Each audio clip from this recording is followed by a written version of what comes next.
Bonjour et bienvenue à tous, qui est en présentiel ou par le web. Que toute notre vie resplendisse du Père, du Fils et du Saint-Esprit. Amen. Que Dieu notre Père et Jésus-Christ, notre Seigneur, nous donne la grâce et la paix. Béni soit Dieu, maintenant et toujours. Adhérer à l'Évangile, comme l'ont fait les premiers chrétiens, c'est accepter de vivre en solidarité et faire preuve de compassion envers les plus vulnérables. Demandons à Dieu le soutien de sa miséricorde. Je confesse à Dieu Tout-Puissant, je reconnais devant mes frères et sœurs que j'ai péché, en pensée, en parole, par action et par omission. Oui, j'ai vraiment péché. C'est pourquoi je supplie la Vierge Marie, les anges et tous les saints, et vous aussi, mes frères et sœurs, de prier pour moi le Seigneur, notre Dieu.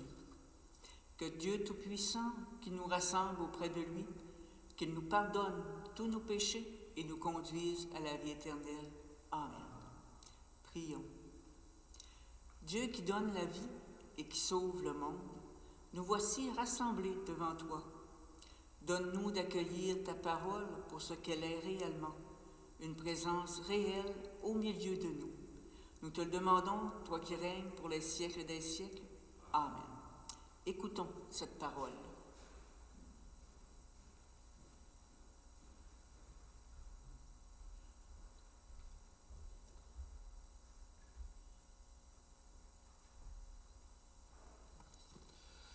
Lecture du livre des Actes des Apôtres. La multitude de ceux qui étaient devenus croyants avait un seul cœur et une seule âme. Et personne ne disait que ses biens lui appartenaient en propre, mais ils avaient tout en commun. C'est avec une grande puissance que les apôtres rendaient témoignage de la résurrection du Seigneur Jésus, et une grande abondance reposait sur eux tous. Aucun d'entre eux n'était dans l'indigence, car tous ceux qui étaient propriétaires de domaines ou de maisons les vendaient, et ils apportaient le montant de la vente pour le déposer aux pieds des apôtres. Puis, on les distribuait en fonction des besoins de chacun. Il y avait un Lévite originaire de Chypre, Joseph, surnommé Barnabé par les apôtres, ce qui se traduit « homme du réconfort ». Il vendit un champ qu'il possédait et en apporta l'argent qu'il déposa aux pieds des apôtres. Parole du Seigneur. Ensemble, pour le répond du psaume, le Seigneur est roi, il s'est vêtu de magnificence. Le Seigneur est roi, il s'est vêtu de magnificence. Le Seigneur a revêtu sa force. Le Seigneur est roi, il s'est vêtu de magnificence. Et la terre tient bon, inébranlable. Dès l'origine, ton trône tient bon, depuis toujours, tu es. Le Seigneur est roi, il s'est vêtu de magnificence. Tes volontés sont vraiment immuables. La sainteté emplit ta maison, Seigneur, pour la suite des temps. Le Seigneur est roi, il s'est vêtu de magnificence. Ensemble, pour l'acclamation de l'Évangile, Alléluia, Alléluia, il faut que le Fils de l'homme soit élevé, afin qu'en lui, tout croyant ait la vie éternelle. Alléluia.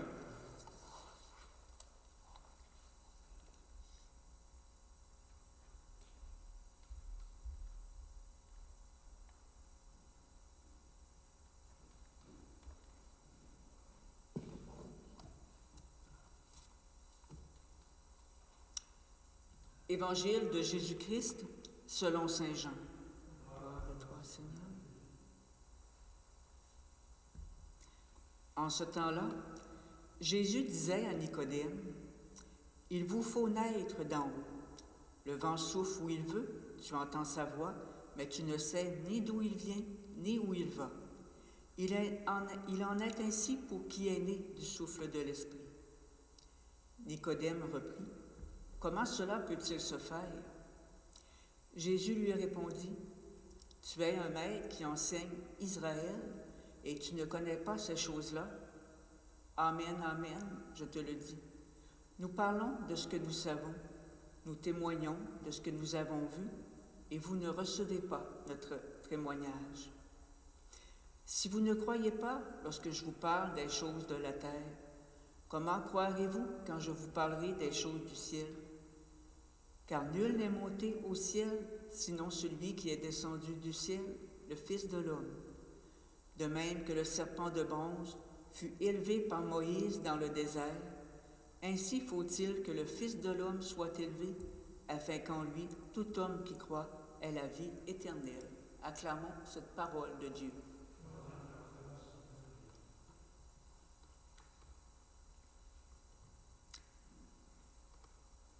Dans la première lecture, nous assistons au balbutiement de l'Église. Ceux et celles qui adhèrent au Christ sont tout feu, tout flamme.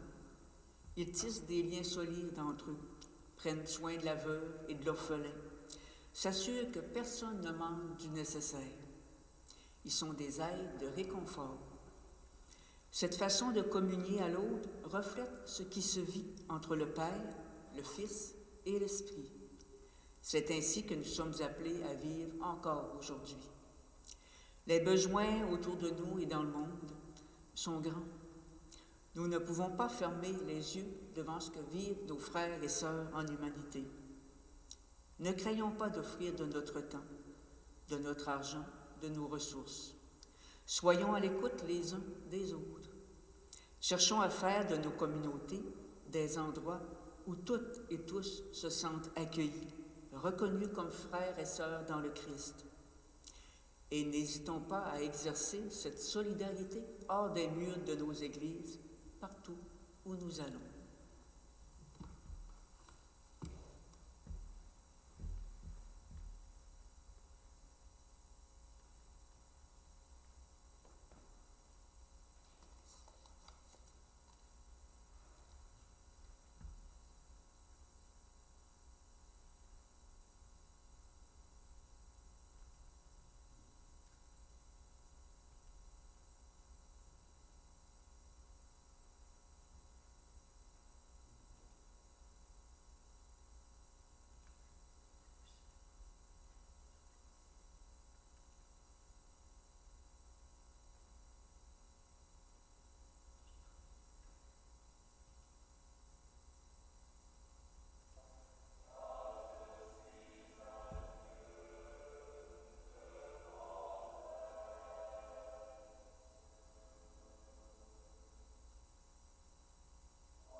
Je vous invite à vous lever pour la prière de notre Père. Unis dans un même esprit et en toute solidarité, osons dire « Notre Père qui es aux cieux, que ton nom soit sanctifié, que ton règne vienne, que ta volonté soit sur la terre comme au ciel. Donne-nous aujourd'hui notre pain de ce jour. Pardonne-nous nos offenses, comme nous pardonnons aussi à ceux et celles qui nous ont offensés. Et ne nous laisse pas entrer en tentation, mais délivre-nous du mal. Amen.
Prions. Merci Seigneur pour la parole et le pain que tu nous as partagés. Béni sois-tu pour Jésus, qui non seulement par ses mots, mais aussi par sa vie, est venu nous apprendre le chemin de l'amour. Nous allons rejoindre nos frères et sœurs. Donne-nous la force de leur dire ton évangile et de le vivre vraiment en chacun de nos actes. À toi notre louange pour les siècles des siècles. Amen. Que Dieu nous bénisse, au nom du Père et du Fils et du Saint-Esprit. Amen. Comme Barnabé pour ses contemporains, soyons les uns pour les autres des ailes de réconfort et allons dans le paix et l'amour du Christ. Nous rendons grâce à Dieu. Merci.